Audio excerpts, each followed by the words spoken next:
کومنډای تلاړې زما د الله د نوم بې عزتي کیږي کو چېرته لاړې څاروی اخلې زما د الله د نوم بې حرمتي کیږي چا پې د پاسه ماشاءالله لیکلی دی چا پې سبحان الله لیکلی دی یادو ساتئ هغه خلکو چې منډای کې څاروین خرڅوئ هغه خلکو چې څاروي ځان له اخلئ زما د رب بې عزتي مه کوئ زما د رب د اسماو بې عزتي مه کوئ د اسلام او د قرآن بې عزتي مه کوئ د دې څارو په ملا باندې سبحان الله مه لیکه د دې څاروي په ملا باندې ماشاءالله مه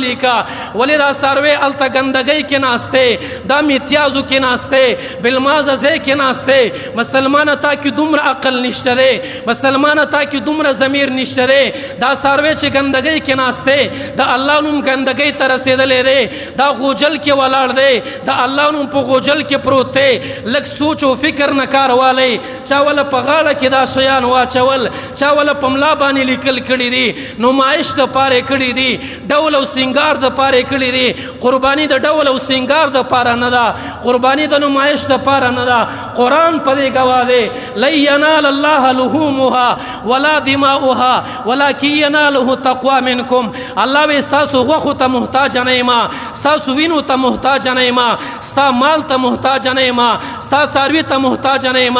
انسان ما ته د تقوا پکار ده ما ته د صحیح نیت پکار دی ما ته اخلاص پکار دی ما ته رضا پکار ده په دې منډایانو کې زما د رب عزتي مه کوئ په دې منډایانو کې دوکې قدر مه کوئ دا نه چې بل مسلمان باندې څاروی خرڅې هغه د قربانۍ دپاره څاروی اخلي تا سره سوچ د خپلې ګټې دی دلته د ګټې سوچ مه کوه دا زما او ستا د مسلمان عبادت دی دا د الله د رضا خبره ده دا د اسلام او د قرآن خبره ده د غدر نه ځان وساتئ د دوکې نه ځان وساتئ خپل نیتونه د الله د رضا دپاره جوړ کړئ په حرامو پیسو باندې قربانۍ نه مه کوئ د سود په پیسو باندې قربانۍ نه مه کوئ خالصتا یوازې د الله د رضا دپاره قرباني وکړئ